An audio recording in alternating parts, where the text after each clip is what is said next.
Espero que todos estejam bem, desfrutando na paz do Senhor. Espero que todos estejam buscando satisfação no Senhor, como nós acabamos de cantar. Essa é a experiência da vida cristã, que de alguma forma as pessoas estão buscando. Todo ser humano tem essa fome de felicidade, de alegria, de satisfação, de prazer, e a Bíblia é clara em nos orientar que satisfação plena é somente em Cristo Jesus, somente em Cristo Jesus. E eu espero que a mensagem de hoje contribua para que a gente possa ter mais e mais satisfação em Cristo Jesus, mais e mais satisfação na vida do Espírito, na busca pela santidade, na busca pela glória de Deus, e não em satisfazer jamais os prazeres da carne. Vamos abrir nossas Bíblias em Romanos capítulo 8. Romanos capítulo 8.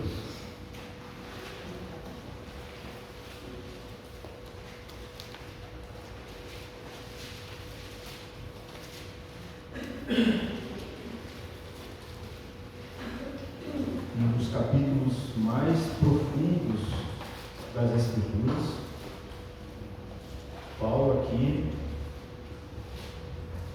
ele vai a águas muito profundas, penetra as profundezas da sabedoria de Deus. É um capítulo muito especial, central na vida cristã. Esse capítulo fala sobre essa vida cristã que tem uma perspectiva de vida no Espírito. E ele fala sobre como se dá essa vida no Espírito e ao mesmo tempo como no Espírito nós matamos a vida que nos conduz à morte, a vida na carne. Viva no Espírito e mate a carne. Romanos 8, quero ler a partir do verso 8. Portanto, os que estão na carne não podem agradar a Deus. Romanos 8, verso 8. Verso 9. Vós, porém, não estáis na carne, mas no Espírito, se de fato o Espírito de Deus habita em vós. E se alguém não tem o Espírito de Cristo, esse tal não é dele. Se, porém, Cristo está em vós, o corpo, na verdade, está morto por causa do pecado, mas o Espírito é vida por causa da justiça. Se habita em vós o Espírito daquele que ressuscitou a Jesus dentre os mortos, esse mesmo que ressuscitou a Cristo Jesus dentre os mortos, vivificará também o vosso corpo mortal, por meio do seu Espírito que em vós habita. Assim, pois, irmãos, somos devedores, não à carne, como se constrangidos a viver segundo a carne. Porque se viveres segundo a carne, caminhais para a morte. Mas se pelo Espírito mortificardes os feitos do corpo, a melhor tradução seria: se pelo Espírito mortificardes os efeitos da carne, certamente vivereis. Pois todos que são guiados pelo Espírito de Deus são filhos de Deus. Amém. Até aqui, meus irmãos. Essa é a proposta do apóstolo Paulo, nesse capítulo 8. Falar para aqueles irmãos que receberam a salvação em Cristo Jesus pela fé, receberam a remissão dos pecados pelo sangue, também agora receberam o Espírito Santo, que nos conduz à salvação, à santificação, que nos conduz a viver como filhos que nos conduz a crer em Cristo, o Filho de Deus, mas também nos conduz a conhecer Deus como Pai e o que o Pai espera de seus filhos. É um espírito de adoção que nos dá a convicção de que em Cristo somos recebidos por Deus como filhos amados, mas também que nos dá a condição de andar como filhos e filhas que foram redimidos, amados pelo Pai. No contexto desta carta, ele começa no capítulo 8 dizendo que já não há nenhuma condenação para aqueles que estão em Cristo Jesus. Porque a conclusão dele no capítulo 7 é que o homem, no seu esforço natural, e ele fala dele mesmo como um homem religioso, zeloso da lei, o homem no seu esforço natural, pelo esforço da sua própria carne, pelo esforço do seu braço, ele não consegue agradar a Deus. E diante da lei, ele percebe o quão pecador ele é, porque a lei não simplesmente trabalha o nosso comportamento, mas a lei, ela mira a intenção do nosso coração. Ela nos diz para amar a Deus de todo o coração. Então ele cai num dilema, num drama, no capítulo 7, aonde ele diz: então, o que será de mim? O que será da força do meu braço, do meu esforço? O bem que eu quero fazer, eu não consigo. Diante da santidade de Deus, diante da santa lei de Deus, muitas vezes o mal que eu não quero fazer, eu acabo fazendo. A conclusão dele é no verso 24 do capítulo 7. Desventurado homem que sou, desgraçado homem que sou, quem pode me livrar do corpo dessa morte? Quem pode me livrar dessa miséria? Quem pode me livrar dessa escravidão? Quem pode me livrar da minha própria carne, da minha própria força de vontade, que ao mesmo tempo eu tento, mas eu não consigo. Eu busco fazer o bem, mas eu não consigo. Aí ele fala no verso 25: quem me livra dessa desgraça que eu sou? Verso 25: graças a Deus por Jesus Cristo nosso Senhor, de maneira que eu, de mim mesmo, com a mente, sou escravo da lei de Deus, portanto escravo do pecado segundo a carne. Mas agora, aí entra o capítulo 8, já não há nenhuma condenação para aqueles que estão em Cristo Jesus, porque a lei do Espírito da vida em Cristo Jesus me livrou da lei do pecado e da morte. Graças a Deus por Jesus Cristo, graças a Deus pelo Espírito Santo, graças a Deus porque agora eu sou movido não por esforço da carne, mas pela lei do Espírito. Graças a Jesus Cristo, que por meio do seu sangue me deu acesso à presença de Deus, porque Ele me deu o Espírito Santo, para que eu viva não mais pelo poder da carne, não viva mais segundo a carne, segundo a influência da carne, mas viva segundo Deus, segundo a santidade de Deus, pelo Espírito que me foi dado. Agora, eu tenho essa condição de viver segundo a vontade de Deus, não mais como um miserável, mas como alguém aceito, redimido. Essa é a condição do cristão em Cristo Jesus. Ele foi redimido pelo sangue de Cristo, pela fé, confessa os seus pecados, se arrepende, pelos méritos de Cristo, alcança a justificação, justiça para si mesmo, mas essa mesma justiça que justifica é a justiça que nos ajusta à vontade de Deus, porque Ele nos deu o seu Espírito Santo para nos conduzir a uma vida santa, para diante desse sangue santo que foi derramado em nosso favor, possamos viver e responder de forma digna a Jesus Cristo. Portanto, só é possível no Espírito Santo que nos foi dado. E essa é a mensagem de Paulo aqui em Romanos 8. Vivam no Espírito. Honra o sangue de Cristo. Vocês são cristãos. Mate as intenções malignas da carne, vivendo no Espírito. Verso 9. Vós, porém, não estão na carne. No capítulo 8. Vocês não estão na carne, mas no Espírito. Essa é a salvação. É a consumação dela.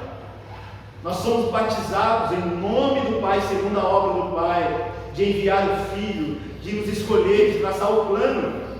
Nós somos salvos, batizados em Cristo Jesus, remidos pelo seu sangue, redimidos por Ele.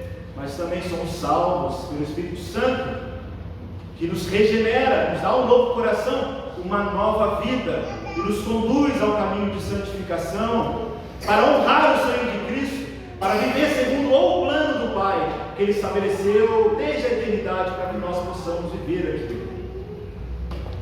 Esse plano foi manifestado em Cristo, que foi o homem que viveu plenamente no Espírito Santo. Gerado ele foi no Espírito, batizado no Espírito. Tudo que ele fez foi no poder do Espírito Santo. Tudo. Até as obras que ele fazia, o milagre que ele fazia. Aqueles que blasfemavam contra ele, dizendo que ele não fazia aquilo por Deus, mas por Beelzebul.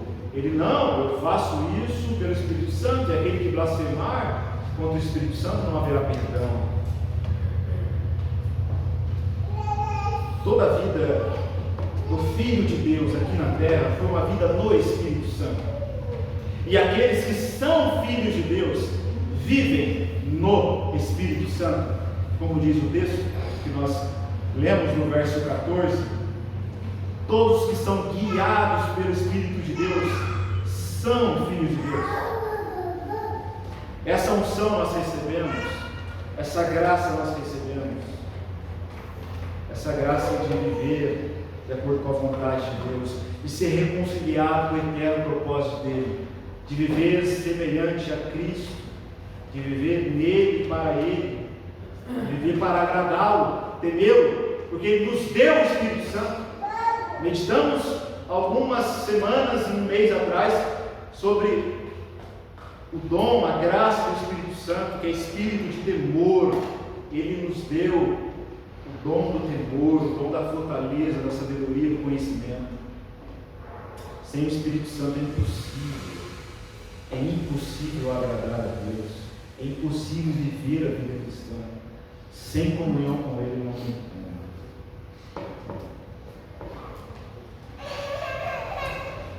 Como eu disse, nesse capítulo ele fala sobre dois modos de viver. Um modo segundo a carne e o outro segundo o Espírito. Carne aqui não é o nosso corpo. Nós somos chamados a glorificar a Deus pelo corpo.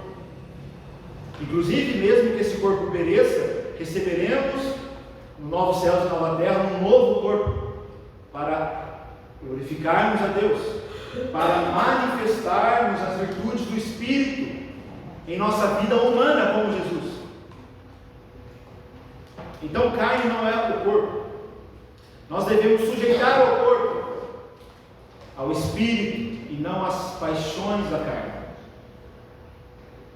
Carne é quem vive uma vida baseada em seus próprios desejos, em suas cobiças, em suas expectativas, em sua soberba, baseado em seu amor próprio, em seu egoísmo. É quem vive para se satisfazer, para se divertir, vive para sobreviver, vive em função de dinheiros, de matéria, vive trabalhando para orgulhar de si mesmo, vive planejando satisfazer as suas cobiças, por mais moralistas que sejam. Quem vive segundo a carne é alguém que anda sempre preocupado, sempre ansioso com tudo aquilo que é terreno, sempre amedrontado com as circunstâncias exteriores, sempre inquieto, amedrontado, protegendo dos seus medos. eufórico, buscando satisfações e prazeres totalmente passageiros. Esse é o homem carnal. O homem carnal, o ser humano carnal, não é simplesmente aquele que vive no adultério, na prostituição, no satanismo, não. Mas é aquele que vive mesmo de forma religiosa, moralista, mas vive segundo as suas próprias vontades e prazeres. Vive para se satisfazer.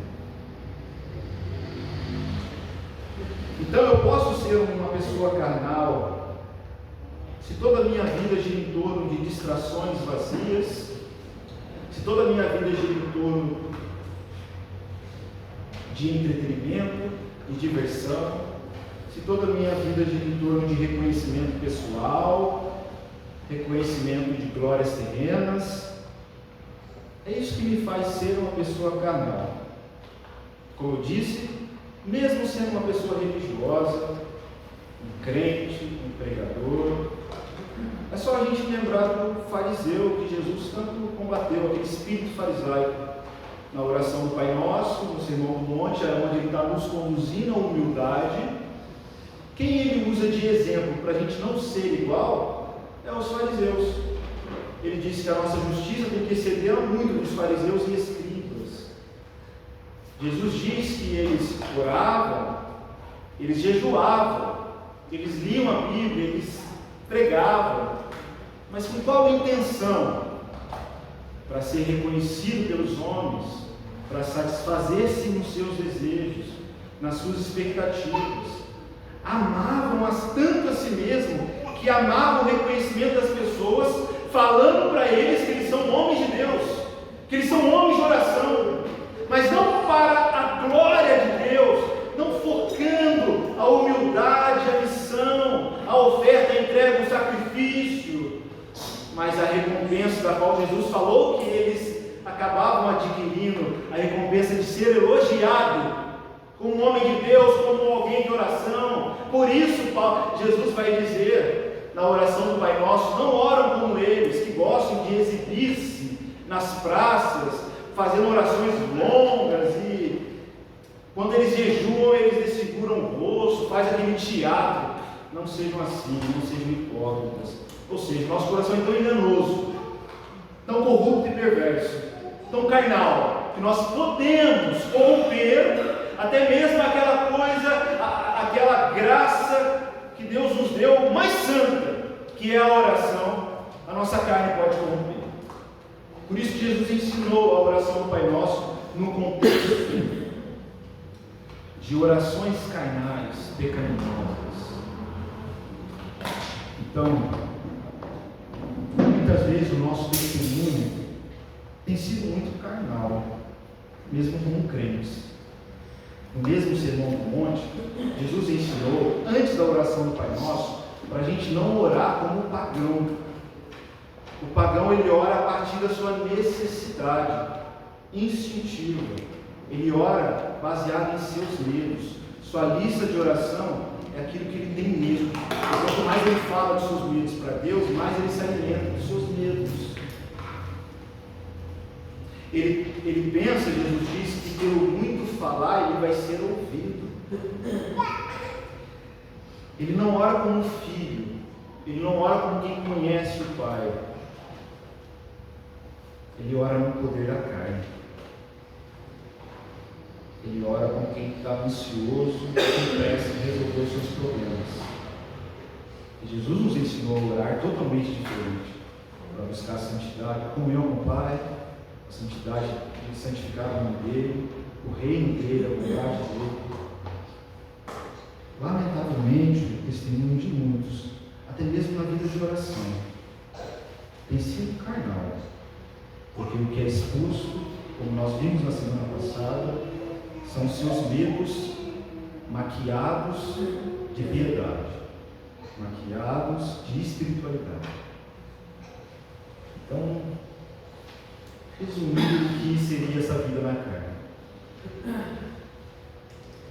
E por que a gente precisa combater isso? Simples. Porque se a gente não combater essa carnalidade, andar na vida no Espírito.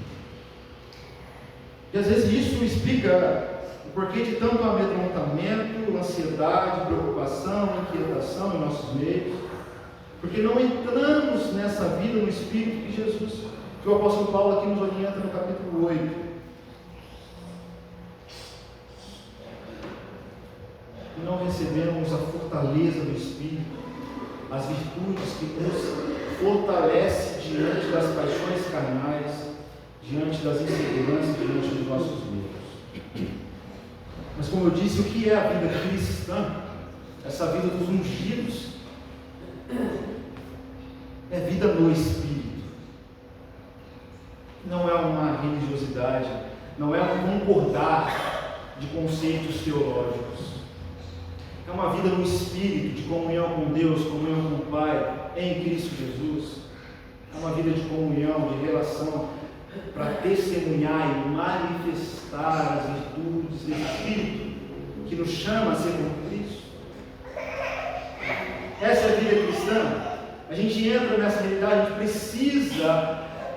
a gente precisa ser ousado para entrar nessa realidade, porque ninguém consegue entrar de qualquer jeito.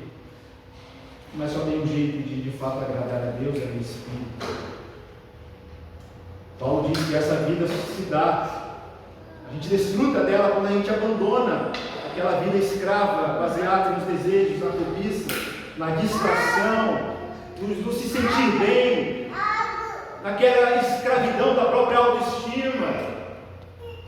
E entramos nessa vida de comunhão íntima com o Pai no Espírito, que se torna para nós verdadeiro alimento, verdadeira satisfação. Verso 9: se alguém não tem o Espírito de Cristo, esse tal não é dele. O Espírito Santo é o selo, é aquele que comprova que esse é dele. Esse pertence a Ele, na parte final do verso 9. Se alguém não tem o Espírito de Cristo, você tem o Espírito de Cristo. Por que você tem o Espírito de Cristo? Como você responde isso na vida, na relação com as pessoas? De que Espírito sois? Lembra de Jesus voltando para Jerusalém, indo em direção à cruz, naquele caminho em Cesareia de Filipe, onde os discípulos têm umas ideias muito doidas com os samaritanos, né? João fala de tacar fogo do céu para consumir os samaritanos, e Jesus pergunta para eles: o que vocês estão pensando? De que espírito sois vós?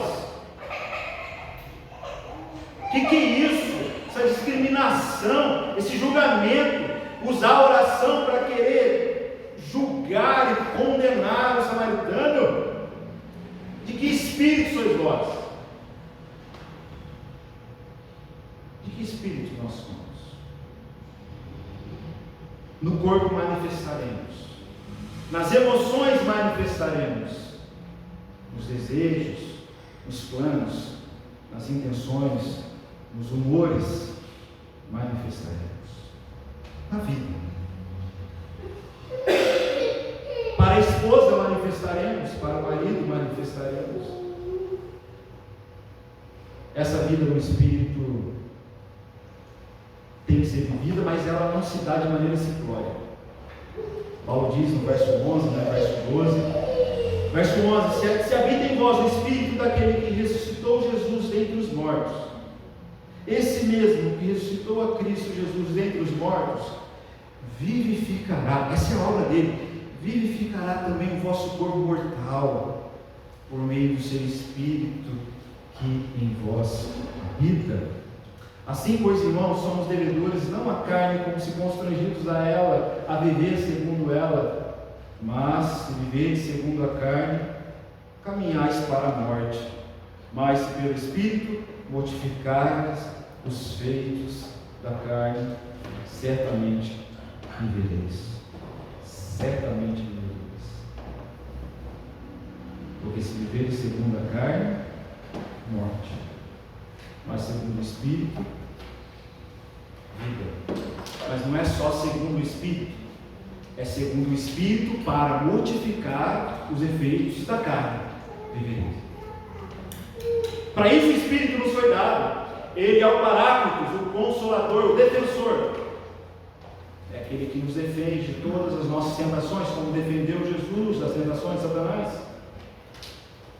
Para que a gente não se submeta às emoções, às tentações satânicas. Mas somente a palavra de Deus é a graça dele.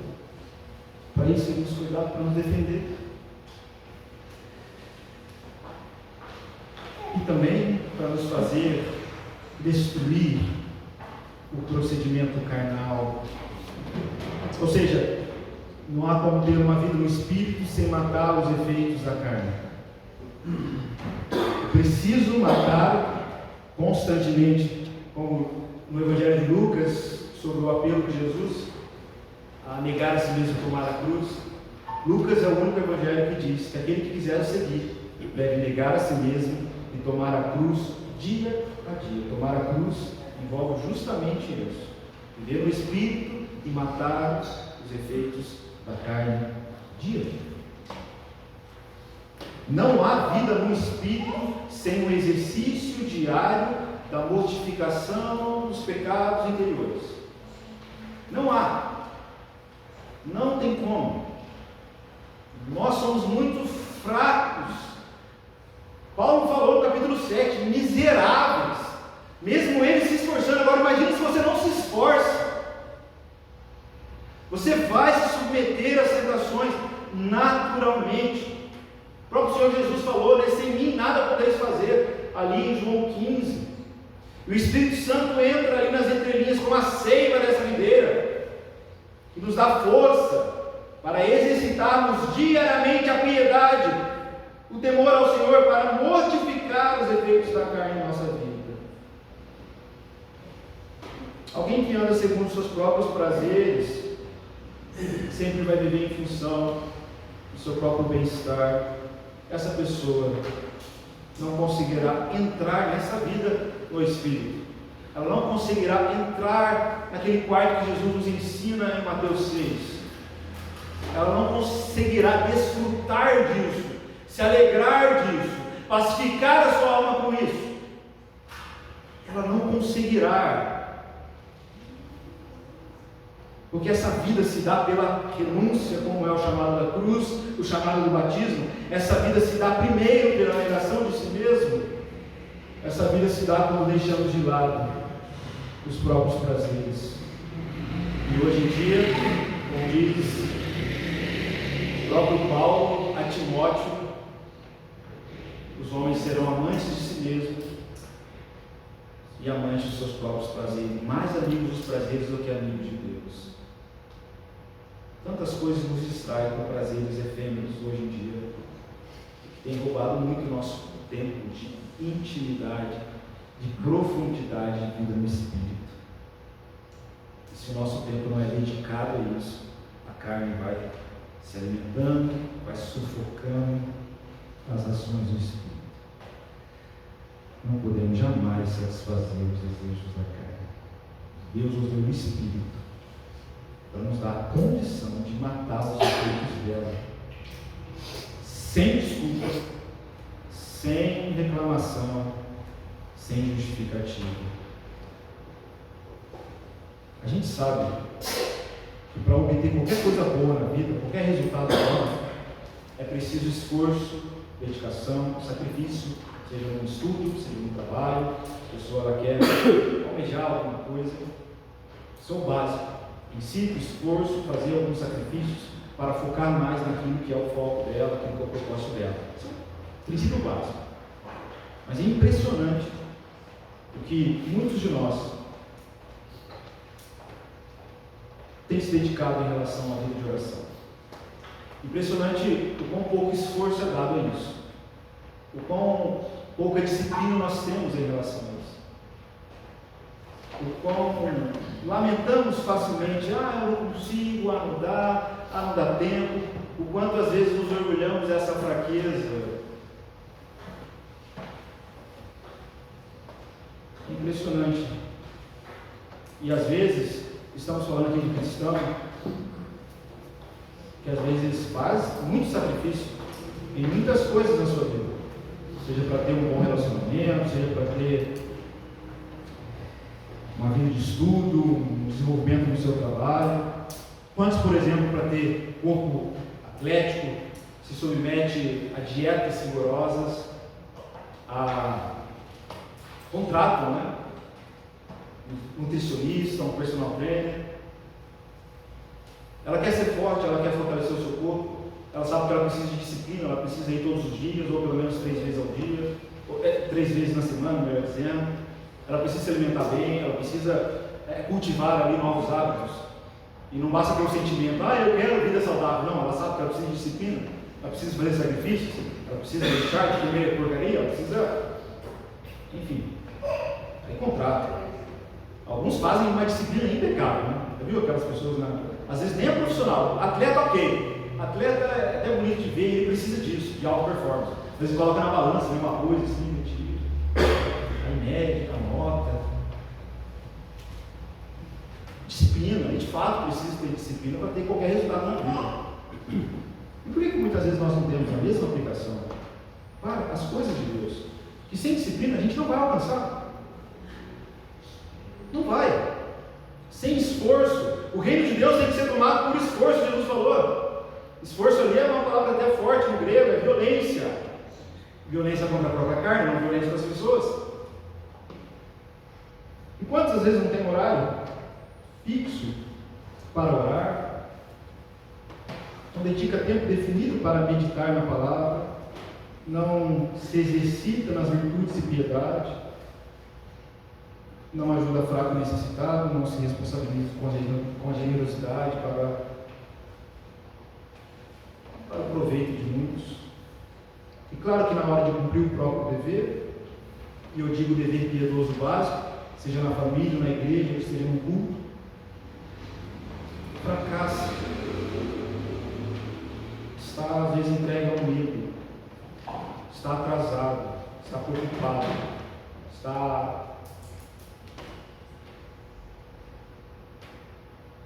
como alguém sujeito ao procedimento. A palavra de Deus, ela nos orienta, ela nos chama a sairmos dessa vida carnal. Ela nos chama, não que isso dependa de nós mesmos, do nosso próprio esforço. Não, isso não é próprio esforço humano, mas sim, isso depende de um nosso esforço em buscá-lo. Isso depende de uma disciplina, de um esmero em dedicar-se à oração, à comunhão com Ele, à meditação na palavra, à meditação na adoração, no louvor. Sim, requer um esforço para buscá-lo como fonte de nossa vida, como fonte do nosso prazer, como fonte de nossa força, porque sem Ele nós não conseguimos resistir às tentações carnais. É o que Paulo está dizendo, resumindo tudo que a gente disse até aqui: mate a sua carne, viva no Espírito. A vida cristã é essa. Se não modificar os efeitos da carne, não estamos vivendo no Espírito. Estamos vivendo no Espírito, algo característico a isso é viver em fidelidade a Deus, em comunhão com Ele. Mas como eu disse, quando a gente não está cultivando essa vida, qualquer tentação na família, no trabalho, alguém vem para tirar a nossa paciência, e Deus nos dá provações disso, ao invés de a gente aproveitar essa circunstância para exercitarmos mansidão. À medida que as pessoas nos pressionam, a gente frutifica mansidão, reconciliação, a gente se explode, a gente se irrita. Parece uma tentação contra a impureza sexual, ao invés de aproveitarmos essa ocasião para nos esforçarmos, exercitarmos a piedade, aos casados se aproximarem intimamente com seu cônjuge, nós nos entregamos a Satanás de corpo e alma e nos submetemos aos nossos desejos.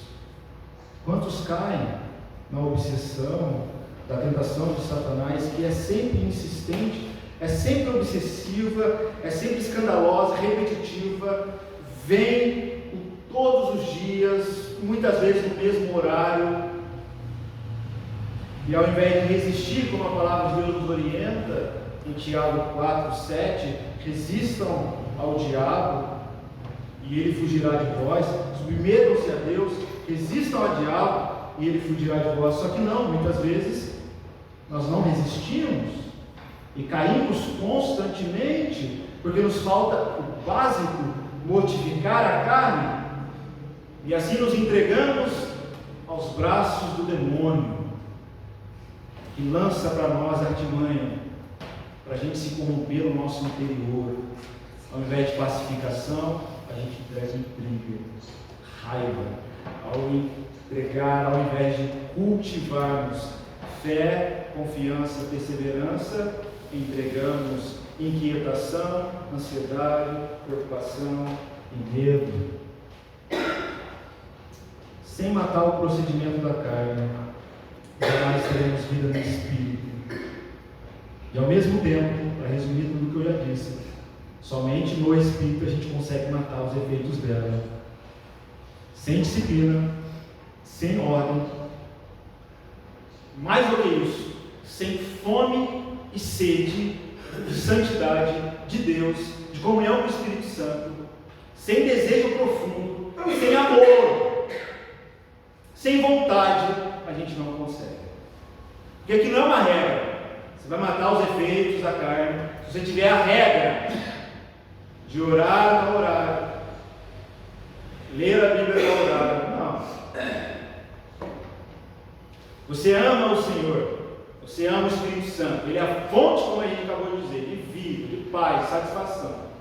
Então, eu preciso cultivar isso, cultivar esse relacionamento, cultivar essa comunhão, assim como nós precisamos numa relação conjugal.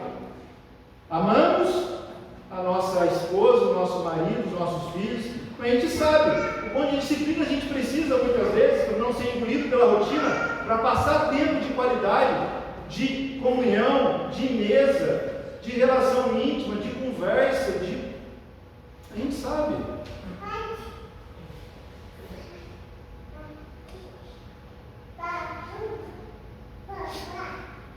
Se nós não temos sede e fome, se nós não buscamos, se sempre somos entregues, vencidos, melhor dizendo, pela preguiça, distração, medo, bagunça de rotina, se sempre estamos nos desculpando, nos justificando, nós não vamos conseguir entrar nessa vida de deleite e satisfação em Deus no Espírito.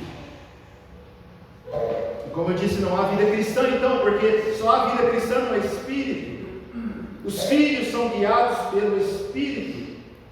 E ao mesmo tempo é uma vida, não apenas no Espírito, mas de mortificação da carne. Paulo fala aos Gálatas, no capítulo 5, verso 16: andai no Espírito e jamais satisfaçam os desejos da carne. A carne, na verdade, ela está lutando contra o Espírito, e o Espírito luta contra a carne.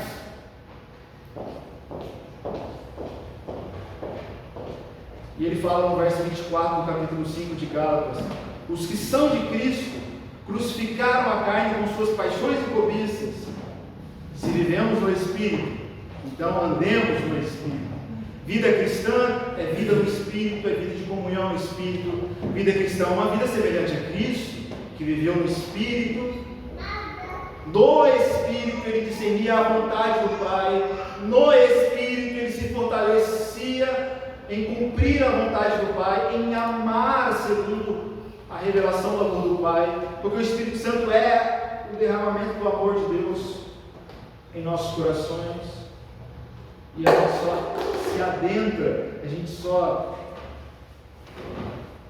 se ajunta de forma muito profunda a essa vida, com disciplina e com esforço. Como eu disse, Jesus nos Evangelhos disse que o reino de Deus ele tem que ser tomado por esforço, por violência.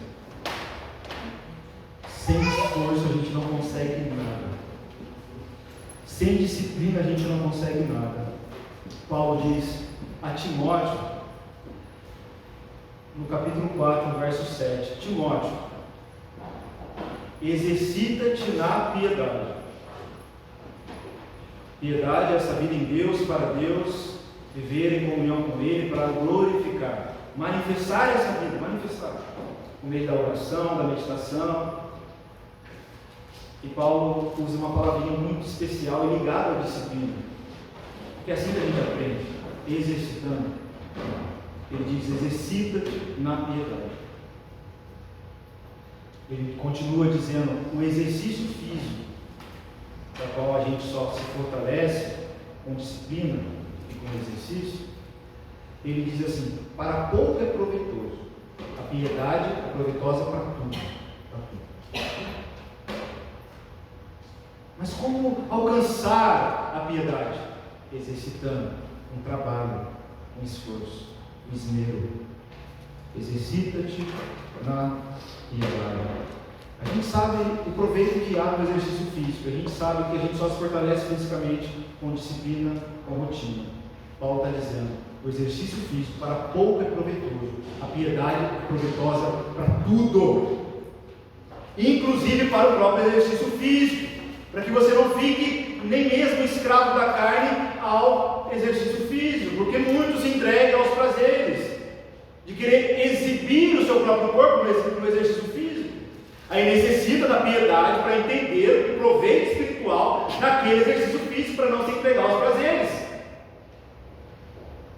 A piedade é proveitosa para tudo, para a relação familiar, para a relação no trabalho, até mesmo para o exercício físico. Como a gente adquire exercitando disciplina. É o que Jesus fala sobre essa busca disciplinada pelo Espírito Santo em Lucas 11, depois dele ensinar a oração do Pai Nosso. Lucas, a oração do Pai Nosso é mais resumida, ele ensina a oração do Pai Nosso, traz uma parábola sobre ser insistente, do amigo importuno, em insistir, em falar. E depois Jesus fala assim em Lucas 11, 9, por isso eu vos digo, pedi e dá-se-vos-á, buscai e acharei, batei e abri-se-vos-á. Pois todo aquele que pede, recebe, o que busca, encontra, e a quem bate, abri-se-lhe-á. Ele está falando aqui sobre vida de oração, ele ensina o Pai Nosso, ele está ensinando agora que essa vida de oração, essa comunhão com Deus, essa vida do Espírito, a gente adquire com insistência. Pedir e dá-se-vos-á, buscai e acharei. Pedir o que? Pedir segundo a vontade. Romanos 8 fala que o Espírito de Deus intercede a nós, nos conduz para interceder segundo a vontade de Deus, porque Ele intercede em nosso interior segundo a vontade de Deus. Aqui não está falando sobre pedir e dar-se-vos-á o que vocês querem, não, mas é o que Ele estabeleceu para a gente pedir. A comunhão com o Pai, em Cristo no Espírito, santificar o nome dEle, o seu reino, a sua justiça, a sua vontade em nós, perdão dos pecados. Pede e será dado, busque e achareis. Por todo aquele que pede, recebe, o que busca, encontra, o que bate, abre-se-lhe-á. E ele fala no verso 11, qual dentre vós é o pai, se o filho lhe pedir um peixe, lhe dará no lugar uma cobra? Ou se lhe pedir um ovo, vai dar um escorpião? Ora, se vocês que são maus, sabem dar boas coisas aos vossos filhos, quanto mais o Pai Celestial dará o Espírito Santo àqueles que lhe pedirem. Então a gente ora, a gente entra nessa vida de oração, nessa comunhão com Deus, com insistência, com dedicação, para sermos cheios do Espírito Santo. Ele está pedindo aqui para a gente insistir. E o Espírito Santo aqui está num contexto de alimento, porque o pai não vai dar para o filho um escorpião se o filho pedir pão. E a gente está pedindo aquilo que não perece, a comida, aquilo que nos satisfaz, como a gente cantou plenamente. E o que nos satisfaz plenamente? O Espírito Santo. O Pai não vai negar, Ele está dizendo, mas vocês têm que pedir, insistir, senão não vão receber. Todos os dias, disciplina, vida de oração, vida de comunhão com Deus, jejum, mortificar os efeitos da distração da carne, para buscar de forma intensa o Espírito Santo. Então não é para qualquer um, é para aquele que tem fome e sede, é para aquele que se ousa em buscar insistentemente essa presença como o bem mais valioso de sua vida. Tantas vezes Jesus fala sobre fome e sede na palavra de Deus. A gente sabe que quando a gente está com fome e sede, requer um mínimo esforço nosso. Hoje as comidas às vezes já vêm prontas, mas requer um esforço de buscar o alimento, de fazer o alimento. Imagina na época de Jesus, plantar, colher, trabalhar, cozinhar, mexer com fogo, água. Comer requer esforço. As coisas não vêm de mão beijada na criação. O pão não vem de mão beijada. Deus não deu o pão para a gente, Deus deu o trigo, para que a gente pudesse desfrutar do pão com muito esforço e empenho. Nosso corpo é 70% água. Deus não nos deu água de mão beijada. Não, na nossa época é mais fácil agora. A gente vai no mercado, abre a garrafinha e bebe água filtrada. Mas na época de Jesus, tinha que ir numa fonte, tinha que andar, tinha que trabalhar. As pessoas tinham que se deslocar para morar perto de uma água potável. O que é a bênção de Deus? É a condição para o trabalho. Meu pai trabalha até hoje, eu trabalho também. A bênção de Deus não é simplesmente o que Ele nos dá de mão beijada. Deus nos deu o seu Espírito. Deus nos deu sua graça. Mas não é para qualquer um. Não é qualquer um que desfruta. Sem esforço, sem dedicação, sem esmero, muitos não alcançam. Não estou falando aqui de mérito humano. Eu estou falando de quem responde com responsabilidade à graça.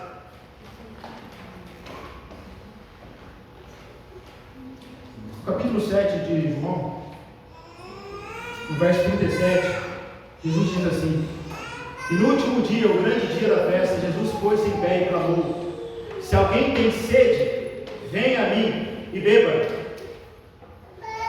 Ele é a graça, Ele é a salvação, Ele é o Cristo, o homem cheio do Espírito Santo.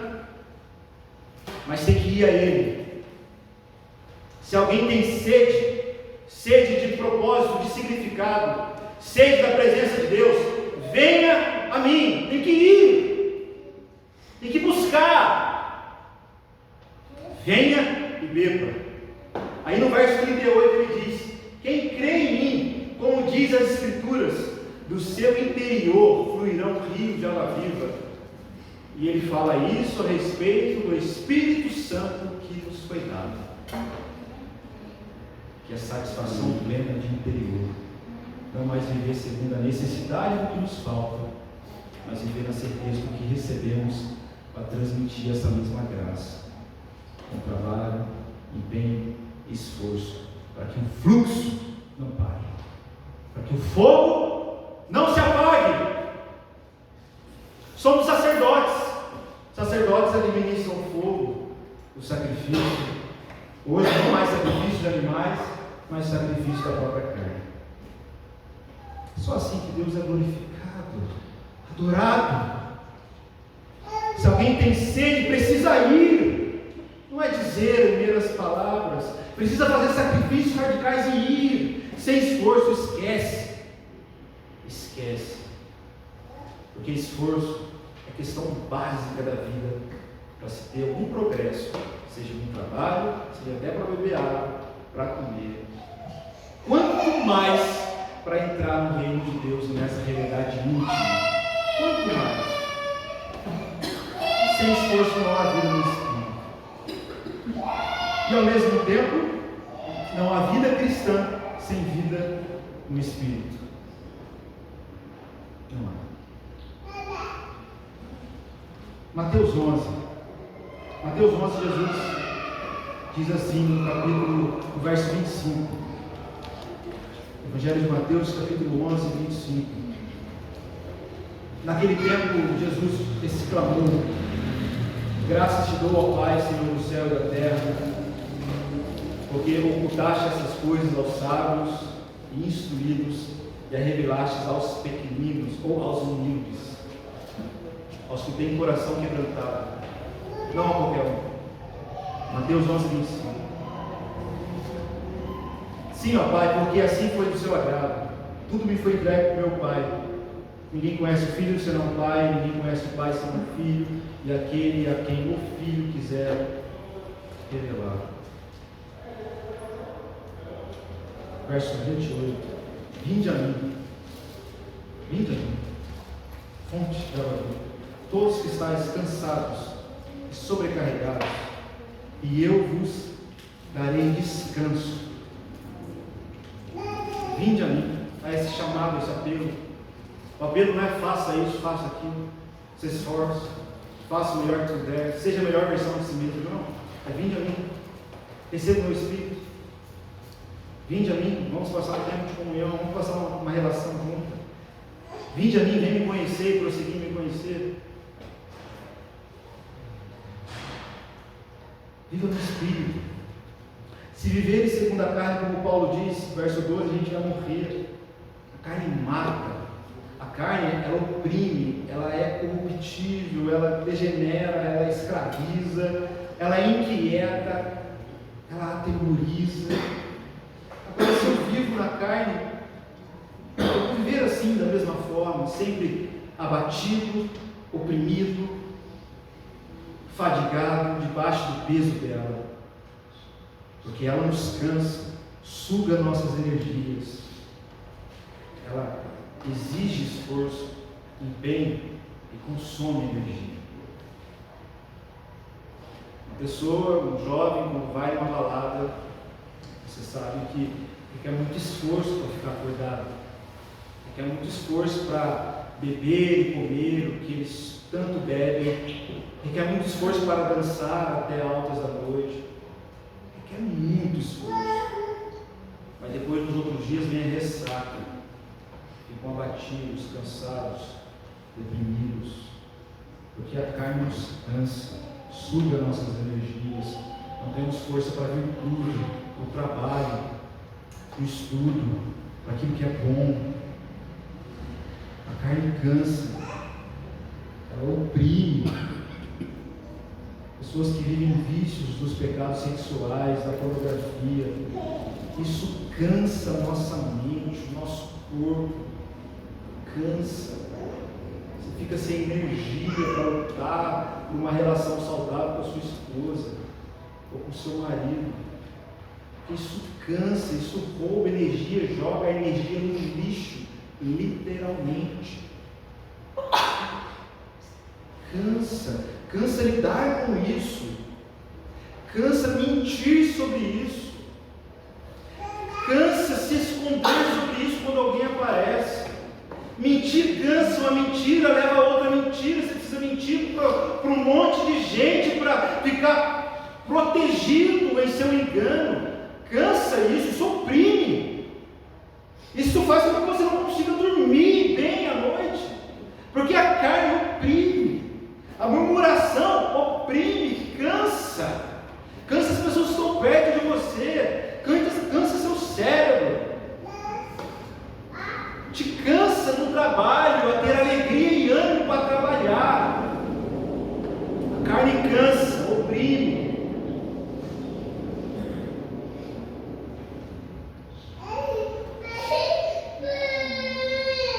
Ou seja, requer um esforço para se manter na carne.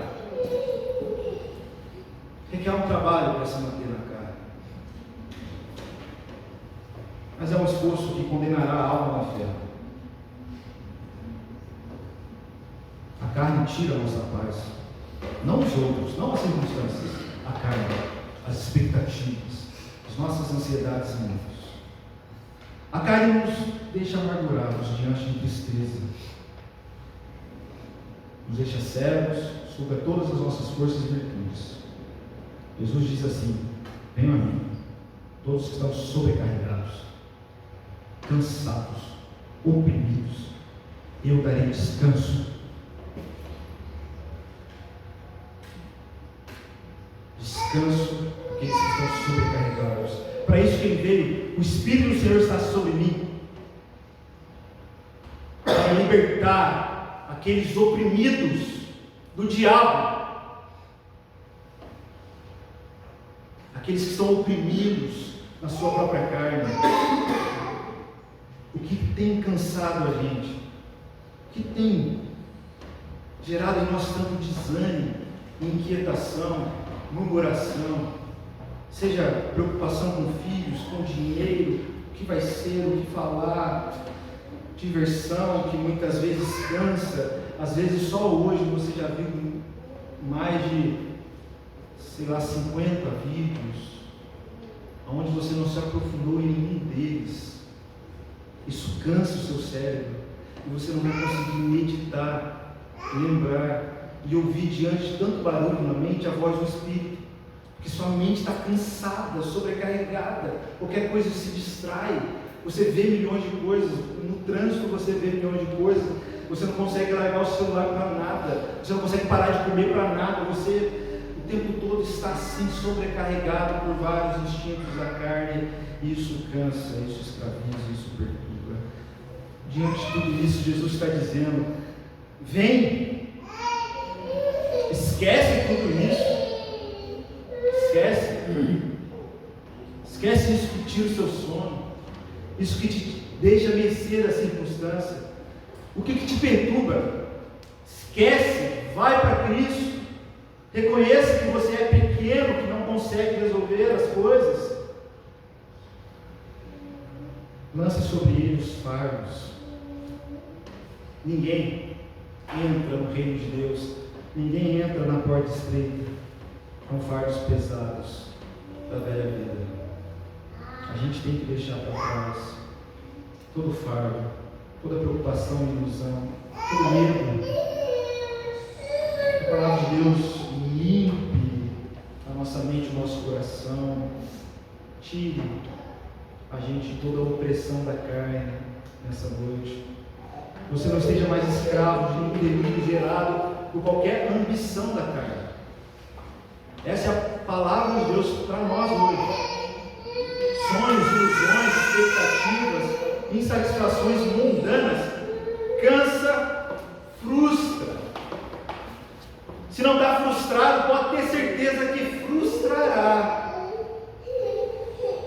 Como disse Eclesiastes, lembra do teu Criador no dia da mocidade, para que quando não chegar nos dias maus, no dia da velhice, você não tenha satisfação nos seus dias. Você está cansado, afadigado. Joga fora esses fardos em nome de Cristo Jesus. Como? Na comunhão com o Espírito, fazendo sacrifícios diários para passar mais tempo com Ele. Simples, porque o poder vem dele. A nossa ação é de empenho e esforço para estar aos pés dele. Você está em Cristo. Esses fardos não são teus mais. É Jesus quem nos diz: vinde a mim.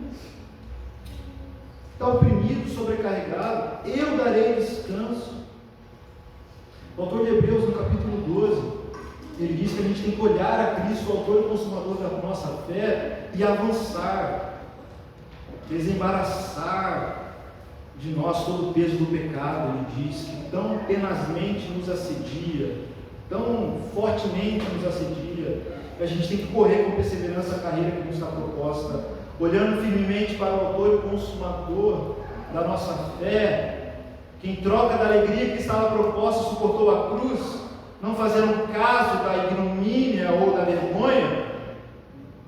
Verso 3: considerai, pois, atentamente aquele que suportou tamanha oposição dos pecadores contra si mesmo, ou seja, considerai a Cristo, para que não vos fadigueis, desmanhando em vossa alma, em vosso interior, em vosso espírito, pelas paixões carnais, olhe, fixe e avance na sua comunhão com Ele. Ele é o autor e consumador da nossa fé. A nossa força não vem de fora, não está em nós mesmos, está nele. Então Ele nos chama para jogar fora os fardos da carne. Talvez você esteja com fardos pesados nas suas costas, por conta de você se sentir sobrecarregado, de uma família desordenada, um marido omisso e covarde, uma mulher histérica e chata, filhos adultos que fizeram suas escolhas e você as arrasta para dentro do seu coração como se fossem suas. Talvez você esteja levando nas costas um emprego, um trabalho que está consumindo sua saúde, que não te deixa dormir, entre aspas. Talvez você esteja levando nas suas costas o futuro do Brasil, da política, e você está o tempo todo buscando notícia para ver, quem sabe, ver alguma coisa de esperança, e é um negócio que é difícil ter jeito. Talvez você esteja levando nas suas costas preocupações das mais diversas. O Senhor, Ele quer tirar de você esses fardos, as preocupações, as ansiedades, todos esses efeitos da carne que te levam ao desânimo, à omissão, à falta de coragem, à murmuração. É para isso que nos foi dado o Espírito Santo, e é para isso que a gente tem que buscá-lo.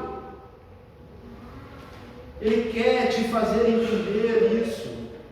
Ele quer te fazer entender que tudo na sua vida é tudo entre você e Ele.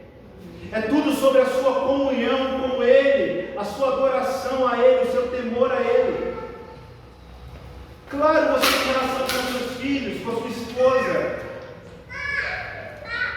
Mas Paulo diz que a gente tem que amar a esposa como Cristo ama a igreja, na relação com Ele, em amor a Ele, em temor a Ele, em ser cheio do Espírito Santo. Eu vou fazer bem, eu vou amar, eu vou me dedicar mais, porque é tudo sobre Ele.